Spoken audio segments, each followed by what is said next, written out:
तेल उत्पादक देशात युद्धजन्य परिस्थिती निर्माण झाली, त्यामुळे स्वाभाविकच जगभरातल्या अनेक देशांच्या पोटात गोळा येणं आणि अमेरिका इस्रायलच्या इराणवरच्या हल्ल्यानंतर इराणनेही जशास तसं उत्तर दिलं. फक्त इस्रायलच नाही तर सौदी अरेबिया, यूएई, अनेक आखाती देशातील बेसवरती क्षेपणास्त्र डागण्यात आली. या हल्ल्यात प्रचंड नुकसान झालंय. मध्य आशियातल्या या युद्धजन्य परिस्थितीचा भारतीय अर्थव्यवस्थेवर सुद्धा काय परिणाम होईल याची चर्चा सुरू झाली आहे. सर्वसामान्यांना तो प्रश्न पडलाय, कारण युद्धामुळे बाजारात सोन्याचे दर भडकलेत. एका दिवसात सोनं तब्बल 9,000 महागलं. देशात जीएसटीसह सोन्याचे दर आज 1,73,000 पोहोचले. तर दुसरीकडे भारत इराणसह आखाती देशाकडून इंधन आयात करतं. हे युद्ध लांबल्यास इंधन पुरवठ्यावर परिणाम होण्याची भीती आहे. आज दिवसभरातली संपूर्ण जगाला हादरवून टाकणारी बातमी, अर्थात भडकलेल्या युद्धाची. मध्य आशियामध्ये युद्धाचा भडका उडाला. अमेरिका इस्रायल विरुद्ध इराण युद्ध पेटलंय, त्याच्या बातम्या.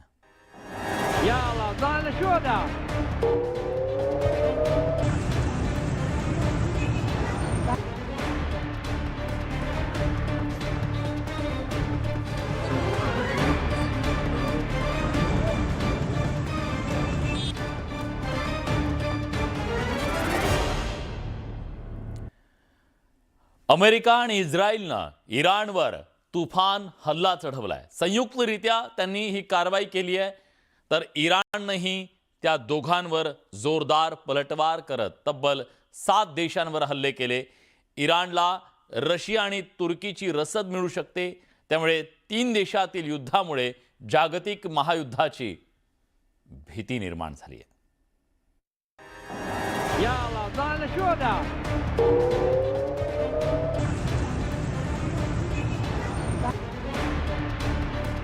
हल्ले आणि प्रतिहल्ले यामुळे पुन्हा एकदा जागतिक आगडोंब उसळलाय.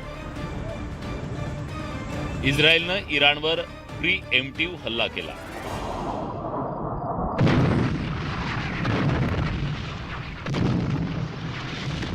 इस्रायल आणि अमेरिकेनं संयुक्तपणे इराणच्या विविध भागात जोरदार क्षेपणास्त्र डागली. इस्रायल आणि अमेरिकेच्या हल्ल्यांमुळे इराणची राजधानी तेहरानमध्ये वेगवेगळ्या भागात स्फोट झाले. सरकारी इमारती आणि महत्त्वाच्या इमारतींना यावेळी टार्गेट करण्यात आले. तेहरानच्या मोहराबाद विमानतळावर सुद्धा हल्ला झाला. तेहरानवर सुमारे 100 पेक्षा जास्त क्षेपणास्त्र डागण्यात आली असून 30 ठिकाणांना यावेळी लक्ष करण्यात आलं. तेहरानमध्ये मोठे स्फोट आणि सायरनच्या आवाजामुळे नागरिकांमध्ये भीतीचं वातावरण निर्माण झालं. तेहरानच नव्हे तर इतर शहरांनाही यावेळी टार्गेट करण्यात आलं. किरमन्सा, इस्फहान, कोम आणि करार या शहरांवर क्षेपणास्त्र डागण्यात आली. तर इराणचा आण्विक कार्यक्रम संपवावाच लागेल अशी भूमिका नेतान्याहू यांनी घेतली. या ऑपरेशनला इस्रायलनं लायन्स रोअर असं नाव दिलं. इराणची युद्ध क्षमता कमी करणं हा इस्रायलचा उद्देश. इराणनंही त्यांच्यावर झालेल्या हल्ल्याला जशास तसं उत्तर दिलंय. इराणनं बॅलिस्टिक क्षेपणास्त्र आणि ड्रोन हल्ल्यांच्या द्वारे प्रत्युत्तर दिलंय. परिणामी इस्रायलच्या अनेक शहरांमध्ये सायरन वाजत होते. अनेक ठिकाणी सुरक्षा सूचना जारी करण्यात आल्या. नागरिकांना शेल्टरमध्ये जाण्याचे आदेश देण्यात आले. शाळा आणि एअर स्पेस बंद करून इस्रायलमध्ये हाय अलर्ट जारी करण्यात आला. इराणनं इस्रायलच नाही तर 8 देशात असलेल्या अमेरिकेच्या तळांवर हल्ले चढवले.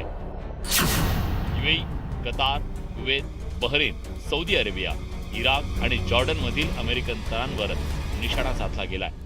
त्यामुळे आता अमेरिकेकडूनही इराणवर जोरदार पलटवार केला जाईल असं डोनाल्ड ट्रम्प म्हणाले. इराणची सगळी मिसाईल नष्ट करू असा इशारा ट्रम्प यांनी दिलाय.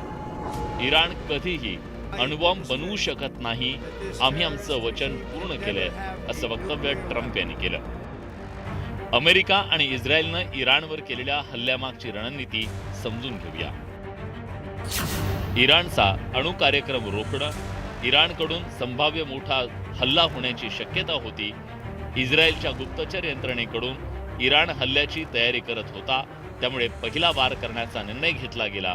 हा हल्ला फक्त लष्करी कारवाई नसून मध्य पूर्वेत ताकद दाखवण्याचा इस्रायलचा प्रयत्न मानला जातोय.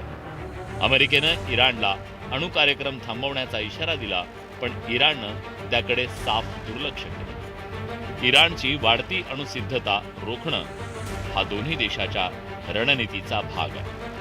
अनेक विश्लेषक सांगायचा प्रयत्न करतात भारताला खूप मोठा धोका निर्माण होईल. असं काहीही नाही, कारण मुख्य जो सर्वात धोका आहे तो आपल्या एनर्जी सिक्युरिटी म्हणजे इंधन सुरक्षा किंवा ऑइल सिक्युरिटी करता आहे. पण आपलं फक्त 15 ते 20% तेलच हे गल्फ ऑफ हॉर्मुझमधून येतं. बाकी आपलं तेल अनेक ठिकाणून बाहेरून येतं, तर त्याच्यामुळे आपल्याला काही प्रॉब्लेम नाही आहे. प्लस आपल्याजवळ 62 दिवस भारताला जेवढं तेल लागेल त्याचे आपण स्टॉक हे करून ठेवले आहेत. म्हणजे आपलं रिझर्व्ह जे आहे हे खूप मोठं आहे.